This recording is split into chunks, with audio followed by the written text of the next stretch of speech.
नमस्कार प्रिय दर्शकों, स्वागत है आप सभी का। और आज के इस क्लास में फलादेश के लिए बहुत ही महत्वपूर्ण एक बात बताने जा रहा हूँ। प्रिय दर्शकों, जैसे राशि के राशि स्वामी होते हैं, वैसे ही नक्षत्रों के भी स्वामी होते हैं। और फल कथन में नक्षत्र का रोल बहुत ही महत्वपूर्ण है। आज उसका एक छोटा सा उदाहरण देने जा रहा हूँ। मैं छोटा इसलिए कह रहा हूँ क्योंकि नक्षत्रों का भी विषय बहुत बृहद है और आगे आने वाले दिनों में नक्षत्रों के बारे में भी आपको विस्तार से बताऊंगा। मेरा उद्देश्य ही यही है कि आप तक वैदिक ज्योतिष की जानकारी सुगमता से और विस्तार से मिले, यानी समुचित मिले, विस्तार पूर्वक मिले, तथ्य परक मिले, शास्त्र सम्मत मिले, लेकिन सुगमता से मिले। तो सुगमता से देने के लिए मैं आपको विस्तार से समझाऊंगा। इसीलिए ऐसा नहीं है कि बहुत बड़ा विषय मैं कह रहा हूं कि एक ही दिन में बता दूंगा, एक ही दिन में समझा दूंगा। विषय बहुत बृहद है, तो एक एक करके हम समझेंगे।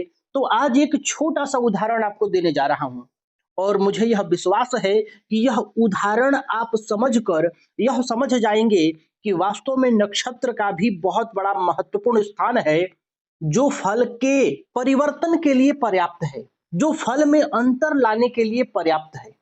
प्रिय दर्शकों, जैसा कि हम जन्म कुंडली पर देखते हैं कि ये ग्रह इस राशि में है, लेकिन नक्षत्र दिखाई नहीं पड़ते, लेकिन ग्रह नक्षत्र पर भी होते हैं और नक्षत्र पर ही नहीं, नक्षत्र के चरण में भी होते हैं। आइए उदाहरण से समझते हैं। जैसे मान लीजिए हम मेष लग्न की ही कुंडली बना लेते हैं, तो आपको जन्म कुंडली पर ये अंक दिखेंगे कि यहाँ 7 है, 8 है, 9 है, 10, 11, 12 है।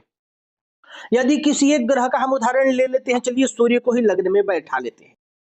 अब आप यहां देख सकते हैं, कुंडली देखते ही आपको दिखाई पड़ेगा कि सूर्य मेष राशि में है, लेकिन यह सूर्य मेष राशि के साथ साथ किसी न किसी एक नक्षत्र पर भी होगा, नक्षत्र पर भी होगा। और केवल नक्षत्र नहीं, इस नक्षत्र के अंदर जो चरण आएंगे उस चरण में भी होगा। एक नक्षत्र में कितने चरण होते हैं? 4 चरण होते हैं। और एक राशि में नक्षत्र कितना होता है? तो 2.25 नक्षत्र होता है और कुल मिलाकर 9 चरण हो जाते हैं। जैसे हम बात करें यदि मेष राशि की, तो मेष राशि में अश्विनी नक्षत्र आता है, भरणी नक्षत्र आता है और कृतिका नक्षत्र आता है। ये 3 नक्षत्र आ गए। तो अश्विनी के चारों चरण आते हैं, भरणी के चारों चरण आते हैं और कृतिका का एक ही चरण आता है। तो ये 9 चरणों का जो है, ये मेष राशि बनता है। कौन सी राशि बनता है? मेष राशि। तो जब सूर्य आपको मेष राशि में दिखे, तो आप समझ जाइए कि इस मेष राशि के साथ साथ ये या तो अश्विनी नक्षत्र में होंगे, या भरणी नक्षत्र में होंगे, या कृतिका नक्षत्र में होंगे। और इन 9 चरण में से किसी न किसी एक चरण में भी होंगे। तो ये आपको कैसे ज्ञात होगा? तो जब आप कुंडली को डीपली अध्ययन करेंगे, जन्म कुंडली खोलकर देखेंगे, जब आप यह गणितीय विधि से ज्ञात करेंगे, पंचांग से ज्ञात करेंगे, तब ये आपको पता चलेगा। कुंडली में आपको केवल सूर्य मेष राशि पर ही दिखेंगे। अब यहाँ मेष राशि को देखकर आप सूक्ष्म रूप से फल ऐसे ही ज्ञात करते हैं कि सूर्य यहाँ उच्च का हो जाता है। अब ये अवस्था को छोड़िए, यहाँ ग्रहों का सीधे संबंध समझ लीजिए। जैसे आप देखते हैं कि सूर्य 1 नंबर की राशि में है, 1 नंबर के अधिपति ग्रह कौन है? तो मंगल। तो सूर्य और मंगल का संबंध कैसा है? क्योंकि ये मंगल के घर में है, तो आप सूर्य और मंगल के संबंध को देखकर यह समझ जाएंगे कि ये दोनों ग्रह आपस में मित्र हैं। तो सूर्य का जो बल होगा वह बढ़ जाएगा, सूर्य बलशाली हो जाएगा, मजबूत हो जाएगा, बलिष्ठ हो जाएगा और अच्छा रिजल्ट करेगा। अब यहाँ उच्च नहीं है, फिर भी समझ लीजिए। जैसे मान लीजिए सूर्य यहाँ पर बैठे हों, तो आप कहेंगे कि सूर्य 9 नंबर की राशि में है। 9 नंबर राशि का अधिपति बृहस्पति होता है। तो बृहस्पति और सूर्य मित्र है, जिस कारण यहाँ सूर्य को भी बल मिलेगा, अपने मित्र के घर पर है, सूर्य अच्छा प्रभाव करेंगे। तो आपको समझ में आ रहा है कि ये सूर्य मेष राशि में होने के नाते अच्छा रिजल्ट करेंगे।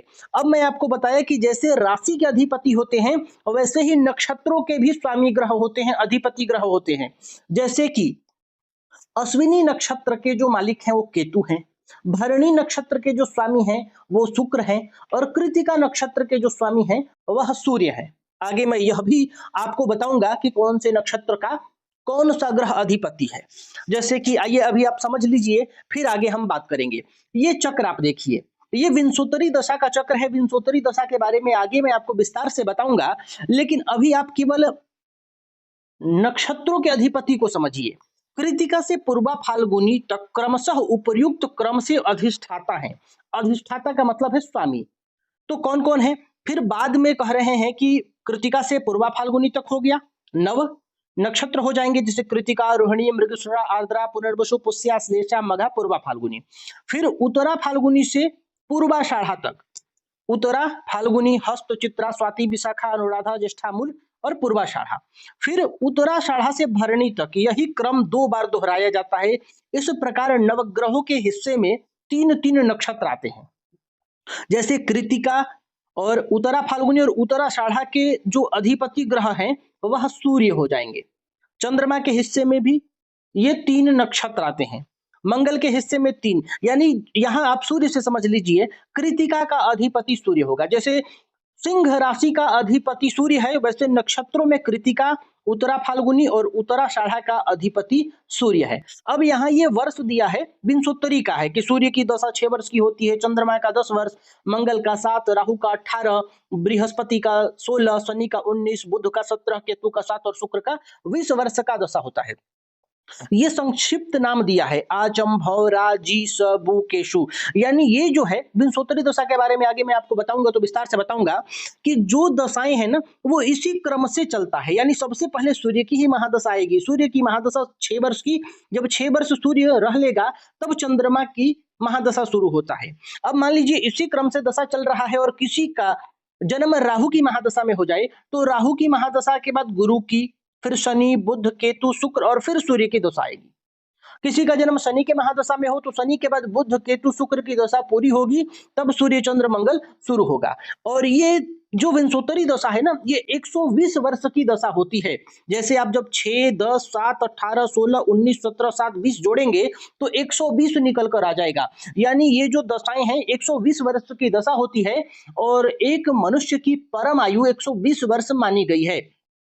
तो आप यहां से नक्षत्र और नक्षत्र के स्वामी आप नोट कर सकते हैं, याद कर सकते हैं। जैसे राशि और राशि स्वामी होता है, तो आप समझ गए कि अश्विनी का जो अधिपति ग्रह है वह है केतु। यहां आप देखिए, यहां फिर से आपको चक्र में दिखा दूं, अश्विनी जो नक्षत्र है, इस अश्विनी नक्षत्र के अधिपति केतु हो गए, भरणी के शुक्र हो गए, फिर कृतिका का सूर्य हो गए। तो ये हो गए। अब मैं यदि आपको यहां कहूं या आप जन्म कुंडली पर जब निकाल कर देखें कि ये मेष राशि में है, सूर्य को यहां बल वृद्धि दिख रहा है, लेकिन यदि यही सूर्य, अभी आप चरण को छोड़ दीजिए, केवल नक्षत्र की बात कर लीजिए कि यदि यही सूर्य भरणी नक्षत्र में हो, मेष राशि पर भरणी नक्षत्र में हो तो क्या होगा। अब आप यहां गौर करिए कि यहां मेष राशि में है तो मंगल की राशि हो गई, तो मंगल इनके मित्र हैं। लेकिन यदि इसी के साथ यह सूर्य भरणी नक्षत्र पे हो गए और भरणी नक्षत्र के जो स्वामी हैं वो शुक्र हैं, तो अब आप शुक्र और सूर्य का संबंध मिलाएंगे तो कहेंगे कि शुक्र तो शत्रु है। यानी ये सूर्य जब भरणी नक्षत्र में होंगे तो कहे जाएंगे कि ये राशि में मित्र के घर पर है, लेकिन नक्षत्र में शत्रु के घर पर है। तो बल वृद्धि कितना होगा, जितना बल वृद्धि है उसमें से घटेगा या बढ़ेगा, आप यह विचार करिए। यानी मेष राशि में जितना सूर्य के पास बल होगा उसमें बढ़ोतरी होगी कि घटेगा, ये आप विचार करिए। अभी विचार आप कैसे करेंगे, एक और आपको उदाहरण देता हूं तो तुरंत समझ में आ जाएगा। अब मान लीजिए मैं कहूं या आपने जन्म कुंडली खोल के निकाल कर देखा, किसी अन्य के जन्म कुंडली में सूर्य मेष राशि में है, लेकिन नक्षत्र में ये कृतिका नक्षत्र में है। कृतिका नक्षत्र के प्रथम चरण में होंगे तभी ये कृतिका नक्षत्र में मेष राशि में होंगे। मेष राशि में कृतिका नक्षत्र का मतलब हो गया कि सूर्य कृतिका के प्रथम चरण में ही होंगे, क्योंकि द्वितीय, तृतीय जो इनके बाद 3 चरण है, दूसरा, तीसरा, चौथा कृतिका का, वह वृषभ राशि में चला जाता है। तो सूर्य कृतिका के प्रथम चरण में हो तो ये कृतिका किसकी नक्षत्र है, तो सूर्य का ही नक्षत्र है। तो अब आप यहां विचार करिए कि जब ये इन दोनों फल में अंतर हो जाएगा, मेष राशि में सूर्य जब कृतिका नक्षत्र में होंगे तब इनका वर्चस्व बल अलग होगा, और जब भरणी में होंगे तब इनका बल अलग होगा। कारण, क्योंकि भरणी इनके शत्रु ग्रह का नक्षत्र है और कृतिका खुद का ही नक्षत्र है। तो मान लीजिए कि अगर हम एक उदाहरण के लिए मान लेते हैं कि यहां बैठे सूर्य 75% रिजल्ट करेंगे मात्र मेष राशि में होने के नाते। अब यहाँ ये उच्च के भी होते हैं तो बहुत ही अच्छा फल करेंगे, लेकिन जितना भी फल करें उसमें यदि ये भरणी नक्षत्र में होंगे तो उस फल में न्यूनता आ जाएगी। जैसे मान लीजिए मैं कहूं कि 75% फल कर रहे हैं मेष राशि में, लेकिन यही सूर्य यदि भरणी नक्षत्र में है तो इस 75 को आप 50 मान लीजिए, क्योंकि शुक्र के नक्षत्र पे होने के कारण इनके फल में न्यूनता आएगा। लेकिन यही मेष राशि का सूर्य यदि कृतिका नक्षत्र में बैठ जाए तो जितना ये मेष राशि में बल पाएगा उसके बल में और वृद्धि हो जाएगी, क्योंकि नक्षत्र भी इनका खुद का ही हो जाएगा। तो यदि मेष राशि में बैठे सूर्य 75% रिजल्ट यदि करें तो यहाँ कृतिका नक्षत्र में होने से ये 100% कर देंगे। अब ये केवल अब 50, 75, 100 पे ना जाइए। मेरे कहने का मतलब है आप समझिए कि सूर्य यहां मेष राशि में जितना बलशाली होगा, भरणी नक्षत्र में होगा तो उस बल में न्यूनता आएगी, और यदि कृतिका नक्षत्र में हो जाए तो उसके फल में, उसके बल में वृद्धि हो जाएगी। अब आइए एक छोटा सा और आपको उदाहरण दे देता हूं ताकि आपके मन का किंतु परंतु बिल्कुल भी मिट जाए। अब मान लीजिए उदाहरण से कि ये 7 नंबर की राशि शुक्र की राशि है, यहां देवगुरु बृहस्पति बैठ जाए तो आप बृहस्पति का फल क्या कहेंगे कि ये बृहस्पति शत्रु राशि में है, यानी इनका बल उतना नहीं हो पाएगा, उतना बढ़िया ये यहाँ 7 नंबर की राशि में फल नहीं कर पाएंगे। शत्रु के राशि में बैठने से इनका बल, इनका फल उतना श्रेष्ठ, उतना बृहद, उतना अच्छा नहीं होगा। स्पष्ट। लेकिन अब मैं कहूं कि इस तुला राशि में 3 नक्षत्र आते हैं, चित्रा, स्वाति और विशाखा। इसको मैं मिटा दूं तो ताकि यहां मैं नक्षत्र और लिख सकूं। तो अब मान लीजिए तुला राशि में कौन कौन से नक्षत्र आते हैं, तो चित्रा, स्वाति और विशाखा। अब चित्रा जो नक्षत्र है, अब आप चरण अभी छोड़ दीजिए, चित्रा जो है वो मंगल का नक्षत्र है, और स्वाति है जो राहु का है, और विशाखा है जो गुरु का है। ठीक। अब यहां ये बृहस्पति शत्रु राशि में है, इसके साथ साथ यदि ये स्वाति नक्षत्र में बैठ जाते हैं तो ये और भी अशुभ फल करेंगे, क्योंकि ये राहु का नक्षत्र हो जाएगा। राहु और बृहस्पति का संबंध अच्छा नहीं है। लेकिन ये यहाँ ये तुला राशि में बैठने के बावजूद यदि बृहस्पति नक्षत्र में, विशाखा नक्षत्र में बैठे हों, तुला राशि में विशाखा नक्षत्र के 3 चरण आ जाते हैं, तो 3 चरणों में से किसी भी चरण में हो, नक्षत्र इन्हें विशाखा मिल जाए, तो यहां तुला राशि में बैठे बृहस्पति भी अच्छे फल अवश्य करेंगे, क्योंकि इनको बल मिल जाएगा नक्षत्र का। और आप एक बात यहां और ध्यान रखिए कि ये जो राशि है ना, ये 30 अंश का होता है। 30 अंश, ये थोड़ा ज्यादा ही दूरी हो गई। नक्षत्र और सूक्ष्म होता है और नजदीक होता है और डीप होता है, तो नक्षत्र का प्रभाव मेरे अनुसार राशियों से कहीं अधिक होता है, और ऐसा बहुत सारे विद्वान मानते हैं। तो राशियों का भी प्रभाव है, नक्षत्र का भी प्रभाव है, दोनों है, नो डाउट, नो किंतु परंतु। ये इसमें दो मत है ही नहीं कि राशि का और नक्षत्र का प्रभाव नहीं है। लेकिन यदि दोनों में तुलना करें तो डीप अध्ययन के लिए, गहन फलादेश के लिए नक्षत्रों का महत्व राशियों से कहीं ज्यादा है। तो यहां बृहस्पति आपको शत्रु राशि में दिख रहे हैं, लेकिन इसके साथ साथ इस तुला राशि में 3 नक्षत्र आते हैं। इसमें यदि ये विशाखा नक्षत्र में बैठ जाएं तो यहां शत्रु राशि में होने के बावजूद भी बृहस्पति बलशाली माने जाएंगे और अच्छा फल अवश्य करेंगे। लेकिन वहीं यदि ये बृहस्पति स्वाति में बैठ जाएं तो फल में बहुत ही कमी लाएंगे। चित्रा में बैठ जाएं तो थोड़े बहुत जरूर अच्छा करेंगे। तो आप इस नक्षत्र को देखकर भी ग्रहों का फलादेश तय करिए। राशि के साथ साथ आप नक्षत्र भी देखिए, क्योंकि नक्षत्र से भी फल में परिवर्तन होगा। और परिवर्तन क्यों होगा? क्योंकि ग्रहों को जो बल मिलेगा वो यहां से भी बल में अधिकता और न्यूनता अवश्य होगा।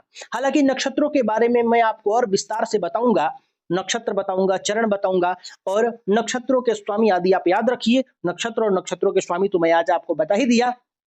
नक्षत्रों का बहुत महत्व है ज्योतिष शास्त्र में। फल कथन को डीप अध्ययन करने के लिए, गहन अध्ययन करने के लिए, सूक्ष्मता से ज्ञात करने के लिए नक्षत्र देखना बहुत जरूरी है। तो प्रिय दर्शकों, मैं उम्मीद कर रहा हूं कि आज की इस क्लास में आप समझे होंगे नक्षत्र का महत्व कितना है और फल में ये कितना अंतर ला सकते हैं। तो फल कथन बिना नक्षत्र का न करिए, नक्षत्र का अध्ययन करिए अवश्य। तो आज के लिए बस इतना ही, तब तक के लिए हमें अनुमति दीजिए। नमस्कार।